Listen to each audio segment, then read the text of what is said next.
Hello everyone, how are you all? I hope you would be fine. This is Ms. Sidra Kashif representing MSK Linguistics Center from Pakistan, Karachi, being a moderator, proprietor, plus EFL and IELTS instructor. Today it's my honor to have Miss Lyla Amir from Belgium.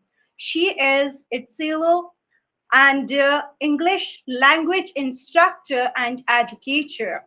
We are gonna discuss about the topic bridging the gap between real world English and business communication. So this topic is about to become really fruitful to all of you, whether you are an educator or a learner. If you are connected till the end. So let's get started. Hello, Miss. Warm welcome to you. Hello, Miss Sidra. Thank you very much. And it's a pleasure to be a part of this call. And I feel like it's a wonderful initiative that you have started. And it's great to be here. It's my pleasure, dear, to have discussion relevant to the hot trending topic. So it can be become very good for our audience. It's all about the awareness I relevant to today's era. Exactly. I feel like this is a very pertinent topic, and it's people are gradually coming towards this side, especially in Europe. I'm really glad that it's happening because I am a person who, um, I'm not very good with other languages. So English language is my forte. So I'm really glad that people in Europe are coming towards this. International companies are leaning towards this. So that's a good thing for me as well. Indeed, it is. So I have designed a few of the questions relevant to our topic. If you allow me, so I would start. Yes, please go ahead.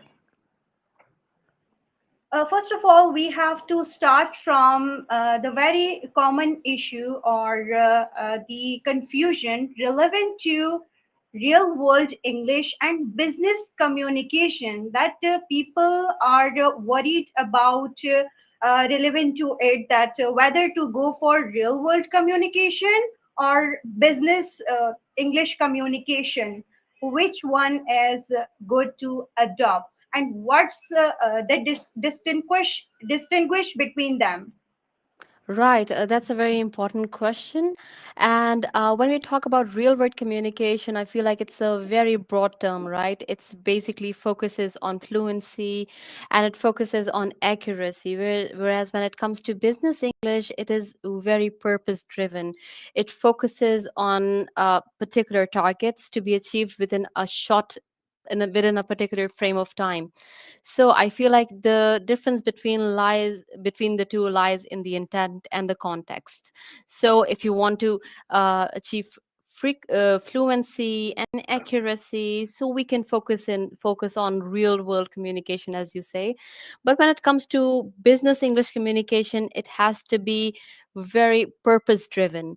So it focuses on particular targets. For example, when I provide language trainings here in Brussels, you see it's a very multicultural city. So here we focus on the individual requirements of the trainees. So they focus on negotiation training, presentation training, vocabulary to be used in a particular business context, depending on the industry that they belong to. So it has to be very, very purpose driven. So that's the difference. To So be while real world careful about formal and informal.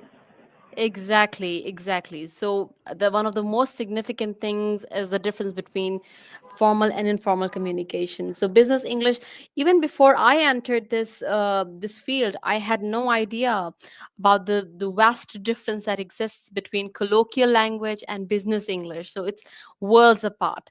So when it comes to business language, you have to focus on particular vocabulary, particular phrases that have to be, for example, we avoid using contractions in business English, whereas it's very commonly used in general acquisition of language. So that's the difference. So this is where the real difference lies. So real world English basically expresses ideas, and business English executes them. So that's how you would, that's the crux of it.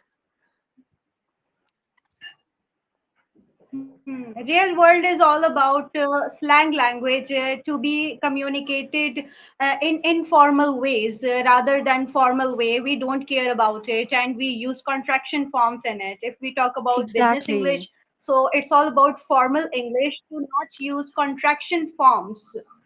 Yeah, Especially you rather than using contraction forms, you have to just deliver your ideas or ask queries in very clear and concise ways.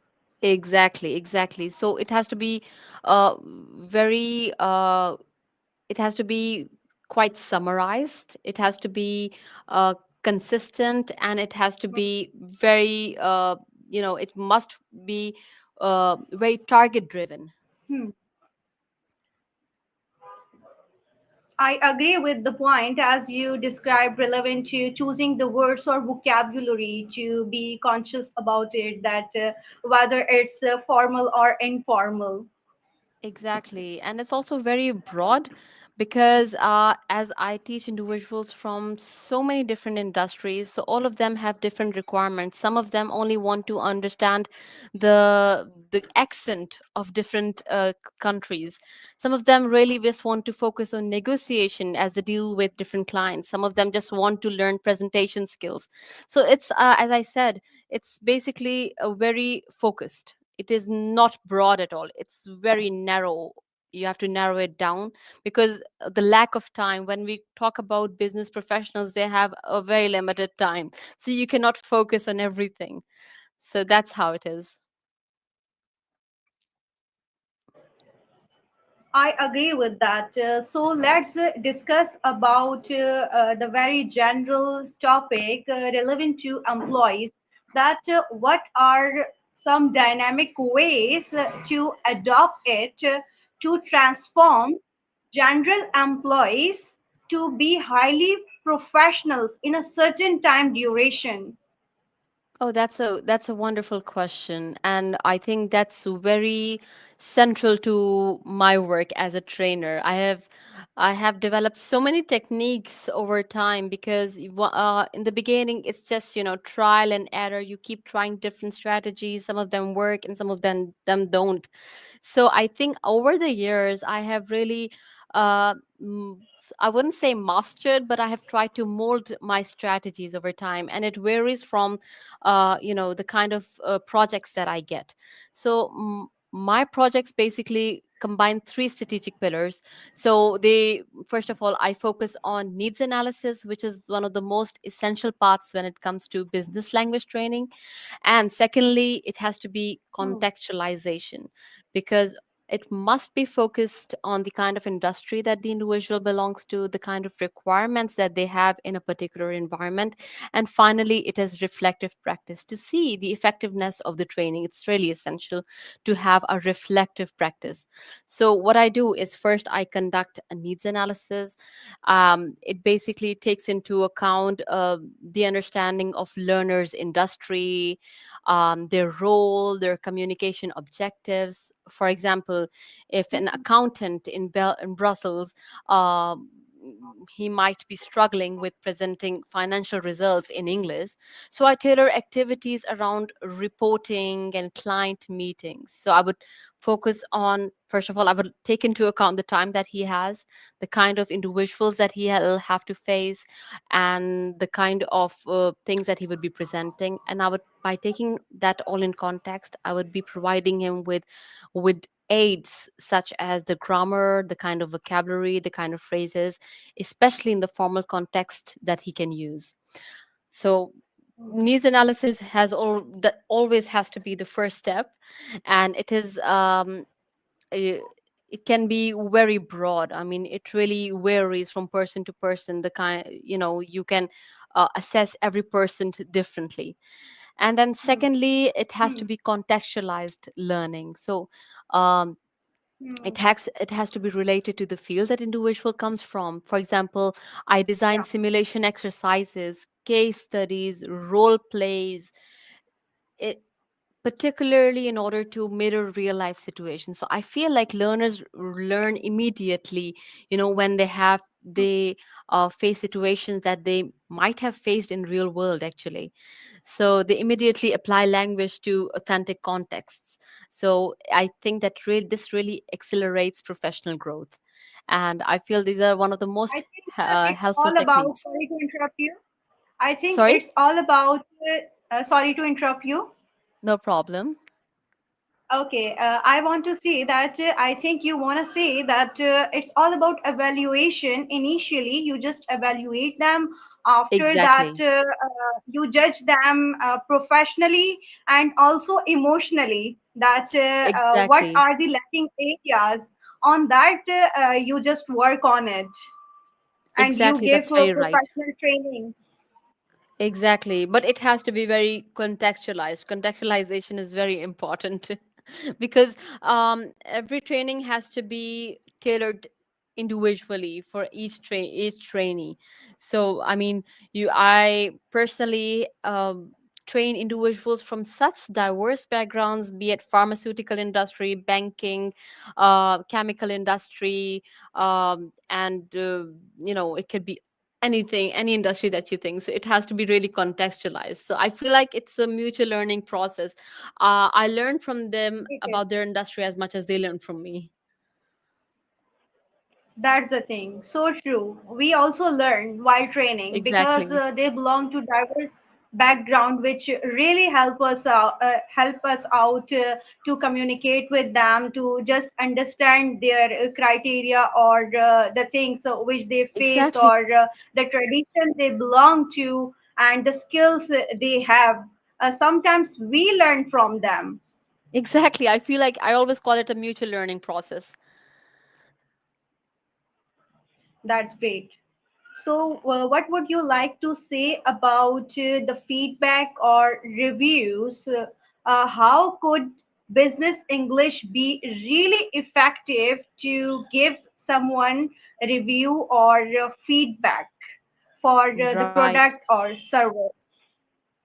I think Either that's a it's very, verbal or yeah. written. Yeah, exactly. That's a very essential question, especially when it comes to business English. You are expected to be very professional, and yet you are not supposed to be rude or sound aggressive at all, especially in the professional context. So There is in internet connection issue. oh, can you Could hear you me now? please start your answer again? Yeah, I can hear you. Did you hear Okay. my question? Yes, yes, yes, I did. I understood your question. Okay, now you may start.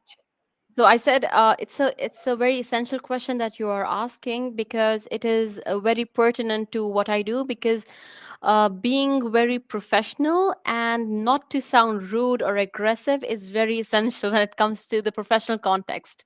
So it's very essential to provide trainees with phrases or vocabulary uh, to make them sound empathetic and professional at the same time.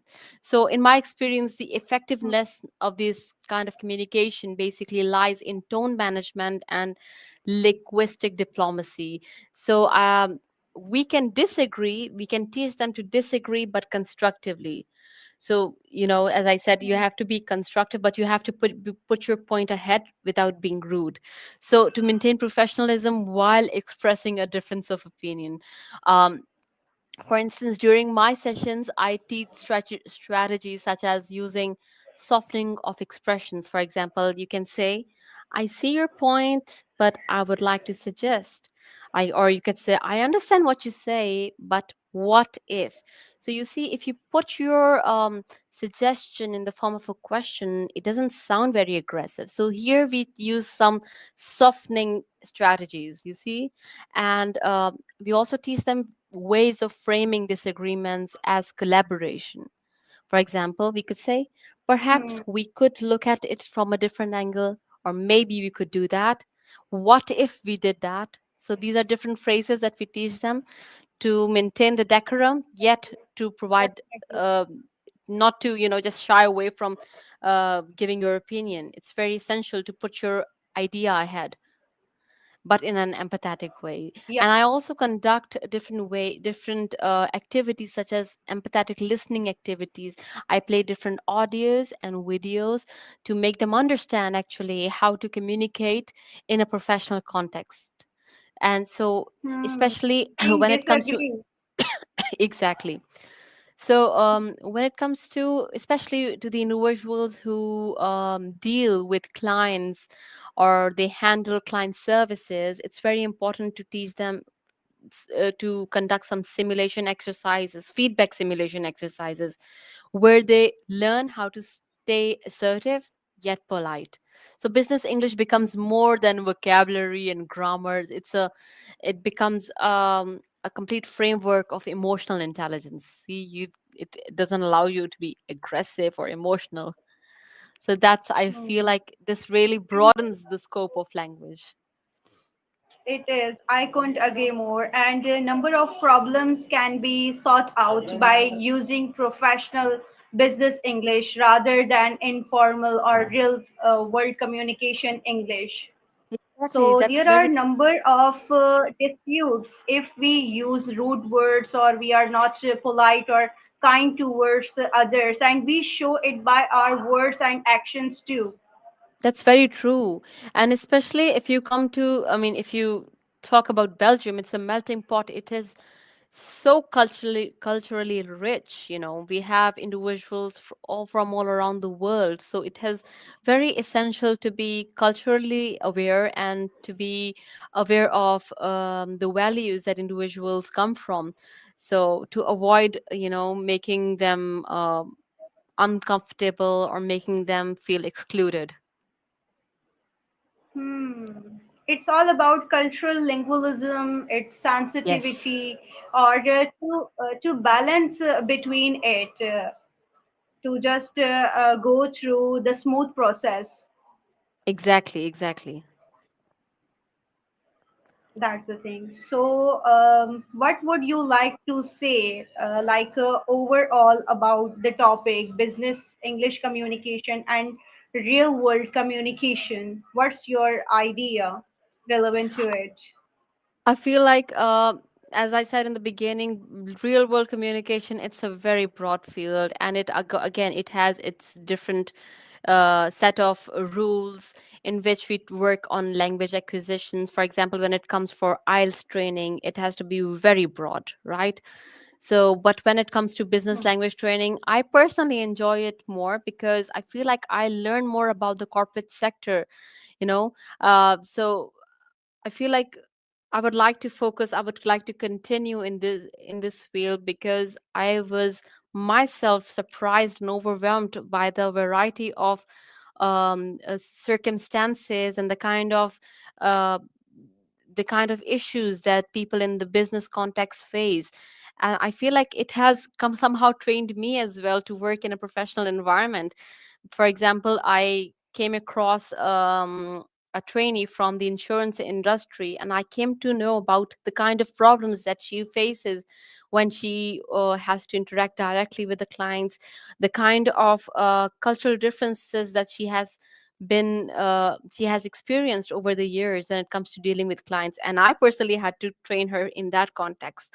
So I feel like it was a very rewarding training. So I feel like business English, um, basically, it broadens the role of language much more than I expected as compared to real world communication. Indeed, it is. I agree with that. Yes. So, you may just showcase your expertise or services along with your brief introduction there, as we missed at the beginning. Now you can. All right. Okay. So I'm basically, my name is Lyla Amir. I feel like it's quite late to tell that, but my name is Layla, and I'm basically from Lahore. And I moved to Belgium about 4 years ago. And ever since I came here, I had been looking for jobs that required English in particular because I haven't learned Dutch as well. So I kept applying, and I was so surprised to see that institutions here were looking for professionals in English language. As you know, it's quite an international community that lives here. So the international companies are leaning more towards English as a language because it's an international language. So initially, it was really hard to find a job here, but then I embarked upon one of the institutions, and then ever since then, I had been getting opportunities in various places in Belgium. So it has been a wonderful experience, and I feel like my skill as a language trainer has really developed, has really evolved over time, and I've learned that business English training goes far beyond language teaching. It's basically about shaping professionals who can connect and Hmm. collaborate and create impact across global teams, to I feel like it creates a kind of a cohesion. So I feel like it's being a business language trainer really puts you in a very impactful role, and I'm really loving what I'm doing. Interesting. I really appreciate it. The efforts you are showing or the work you are doing, and still you are trying to grow. That's Yeah, of course. remarkable. That's the key. I feel constant growth is the key, otherwise It's challengeable stagnation. too, isn't it? Sorry. It's challengeable too to face number of things at the same time. Yeah, it's quite challenging. I feel like the more you're challenged, the more you learn. So it has been, I would say it's particularly challenging when it comes to tailored made curriculum, because every Hmm. individual has a need set, has a requirement, have various requirements, and they really vary across different industries. So tailoring the curriculum is one of the most challenging things that I have personally faced, because we also have to keep adapting to new skills, as you know that AI has to be incorporated into everything nowadays. So I'm also continuously learning and I try to make my curriculum as advanced and as engaging as I can. Tremendous. Okay. Is there any message which you would like to give to our audience, Yes, or of any course. feedback relevant to this podcast, especially? I feel like this is a wonderful initiative that you have taken up personally. I went through some of your videos and I have personally learned so much about them, because um, when you get to know about uh, in language trainers in different countries, and we try to see the challenges that they face, and we try to connect with them, it really makes a community, and it really, we connect at so many levels. So I feel like it's a wonderful initiative that you have taken up, and learners like me, they learn a lot from what you are doing. So it's a great initiative taken up It's by my you. pleasure. And if I can personally do anything for your institution or your initiatives, I would love to be a part of it. And I'm really Most proud that welcome, this is dear. coming up Always. from my country, Pakistan. Yeah, it is. That is also surprising and honorable to me that you belong to my country. Our cities are different, but Yeah. country is same. Yeah, I'm glad that That's the pride of our country. exactly. I'm glad that people like you are bringing this on an international front and representing Pakistan. That's wonderful. Likewise, dear. As you are there in Belgium, but you are representing Pakistan. It's a So pleasure for it's me. in good words. So that's Thank really you. appreciable to me and for all of our Pakistanis. Thank you very much. It means a lot. Same here, dear. Wish you all the best, and I am really grateful to you that you joined my this live podcast for this hot trending topic. Yeah, thank you very much for having me. I was so glad when you contacted me, and I was really looking forward to it. I'm sorry I was a little busy, so I delayed the responses on WhatsApp. And I was like, Sidra must be really angry at me. No, no, I'm not. I'm really cooperative Yeah, I with know, the I can people see whom that. I work with You're because very it's all about cooperative. passion. It's not only Exactly. profession. Exactly, That's exactly. It's all about passion. That's wonderful and if we are great. cooperative to others now, that is all about long-term planning or friendship or collaboration, you can say. Exactly. That's very right. You have to be cooperative when it comes to such things. So nice of you. Wish you all the Thank you. best, and I wish that we would be there for another topic as well in the Of future course. soon. Of course, I would love to be a part of it in any webinar that you want me to be a part of. I would love to be to be a part of it. Warm welcome to you. Thank you, Sidra. It was Okay, very sir. nice meeting you and knowing you.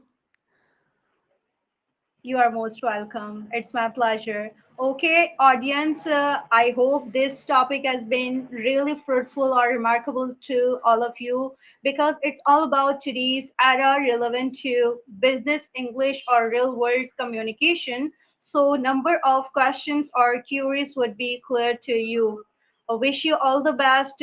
Would see you with the next topic with another guest and with Lyla Amir as well in the future. Sure, Okay, of course. take care. Thank you. Goodbye. Same to you. Bye.